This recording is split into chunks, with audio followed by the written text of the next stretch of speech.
Islamic سمر classes کے لیے یہ کوشچنس ہیں جو ہر بچے کو یاد ہونا چاہیے، اور اس کا مطلب بھی پتہ ہونا چاہیے، ہے نا۔ ہمارا دین اسلام کیا ہے اس کے بارے میں پتہ ہونا چاہیے، ہے نا۔ اگر نہیں پتہ ہوگا تو بہت بری بات ہے، یہ پتہ ہونا ضروری ہے۔ ڈاکٹر انجینئر جو بھی بنے اچھی بات ہے، لیکن یہ چیزیں بھی پتہ ہونا چاہیے اور ان پہ عمل بھی کرنا چاہیے، جو عمل کرنے والی چیزیں، ٹھیک ہے، اور جو بچنے والی چیزیں اس سے بچنا چاہیے۔ قرآن مجید کس ہستی کلام میں؟ پہلا سوال ہے تو قرآن مجید خالق کائنات اللہ تعالیٰ کا کلام ہے۔ یہاں پہ ایک ورڈ ہے خالق، خالق معنی ہوتا ہے پیدا کرنے والا، تو اللہ تعالیٰ نے پوری دنیا کو، سارے جانوروں کو، انسانوں کو، سب کچھ، پہاڑ سمندر سب کچھ 6 دن میں بنایا تھا نا، 6 days لگے تھے اللہ پاک کو بنانے میں، ٹھیک ہے۔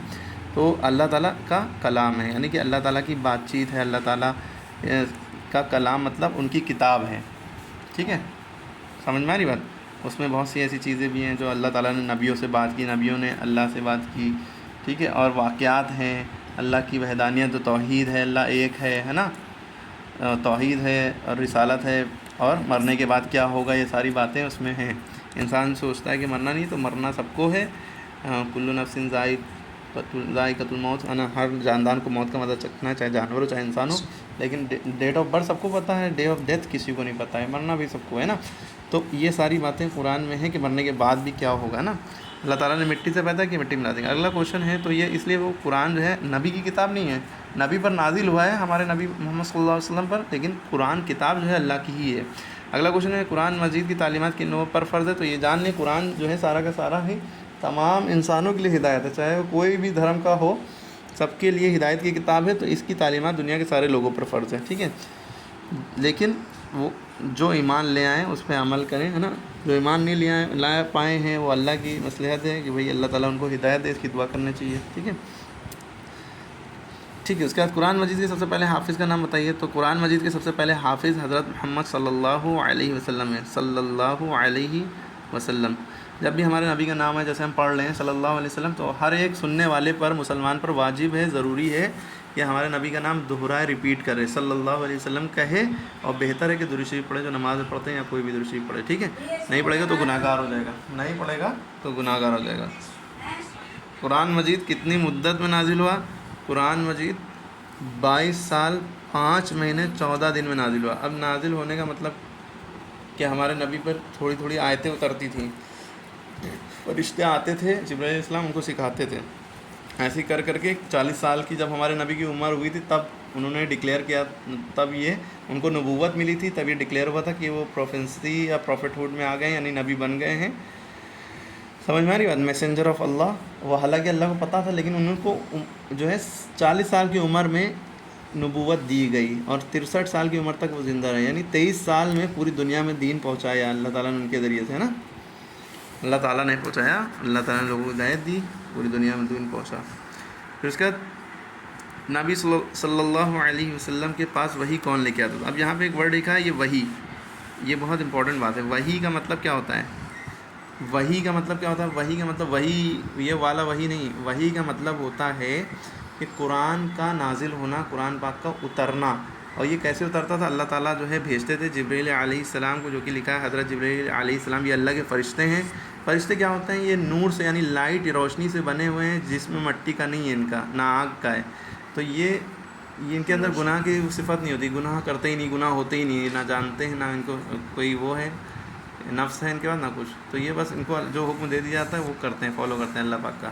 یہ بہت بڑے جبرائیل علیہ السلام فرشتے ہیں، ان کے 700 ہاتھ ہیں، 700 بازو ہیں، ایک ہاتھ، 2 بازو اگر کھول دیں تو ایسٹ ٹو ویسٹ پورا اندھیرا چھا جائے، ہے نا۔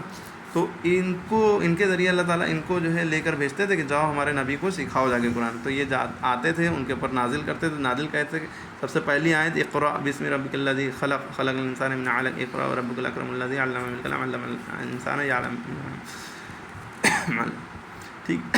تو یہ صورت نازل ہوئی، پوری صورت نہیں، سورہ علق کی شروع کی کچھ آیتیں نازل ہوئی تھی، تو سورہ علق کہتے ہیں سب سے پہلے قرآن کو۔ ایک قرآن یعنی پڑھیے، تو پڑھنا، پہلی جو آیت نازل ہوئی پڑھیے سے، اس کا مطلب ہی تھا پڑھیے، ہاں۔ تو ہمارے نبی کو انہوں نے سکھایا، اللہ تعالیٰ نے ان کو حفظ پانے کی توفیق دی، اور وہ حفظ انہوں نے کرا۔ تو حفظ مطلب یاد کیا پورا قرآن، ایسے ہی کر کر کے اترتا رہا ٹکڑوں میں، پہلے تھوڑی آیتیں اتری، پھر صورتیں بھی اتری ہیں الگ الگ موقع پر، کبھی کبھی کوئی سوال پوچھتا اب وہاں پہ ہمارے نبی جواب نہیں دیتے تو اللہ تعالیٰ جو ہے وہی بھیج دیتے، یعنی فرشتے کو ترنت بھیج دیتے، تو قرآن میں وہ آیت ترنت اسی ٹائم قرآن مجید جو ایسا دکھ رہا ہے ایسا اس ٹائم پہ نہیں تھا، 1400 ایئرس پہلے ترنت نہیں ہوا، پھر دھیرے دھیرے حضرت عثمان غنی کا ہاں پتھروں پہ یا پتوں پہ الگ الگ جگہوں پہ چیزوں پہ لکھ لیا جاتا تھا، بعد میں اس کو قرآن کی شکل دی گئی ہے نا۔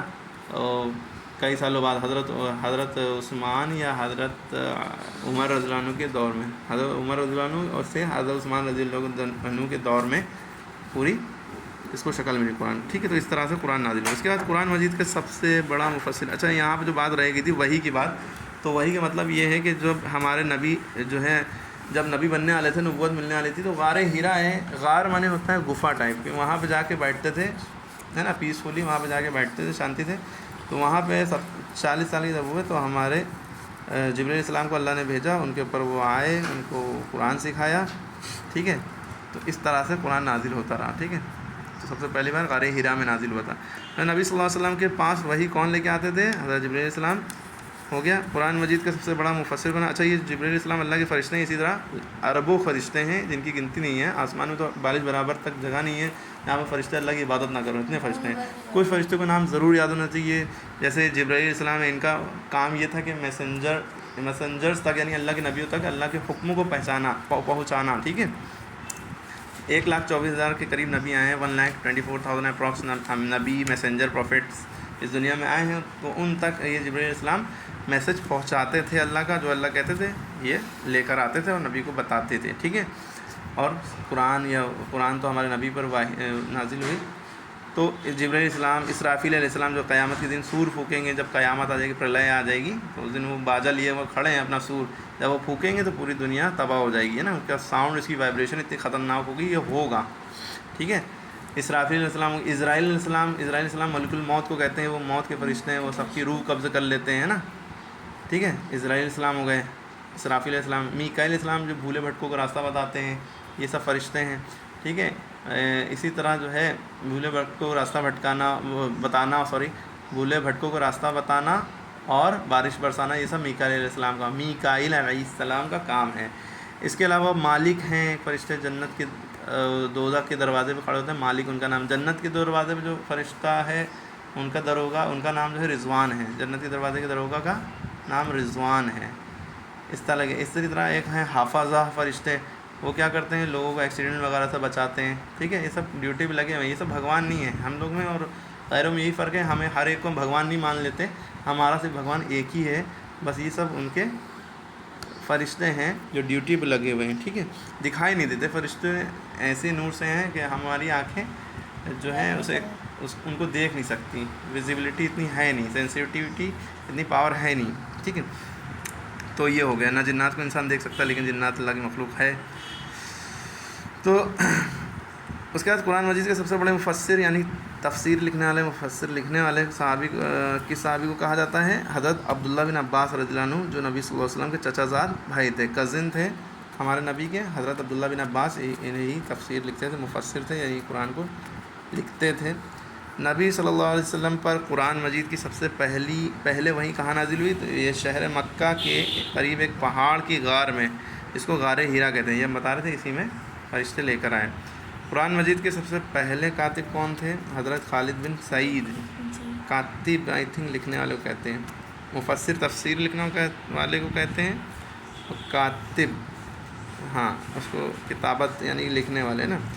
نبی صلی اللہ علیہ وسلم پر سب سے پہلے کون سی مکمل صورت نازل ہوئی؟ سورہ فاتحہ، الحمد شریف جو ہم پڑھتے ہیں، یہ پوری سورہ مکمل ایک بار میں نازل ہوئی۔ قرآن مجید کی کس سورت کو تہائی قرآن کہا جاتا ہے؟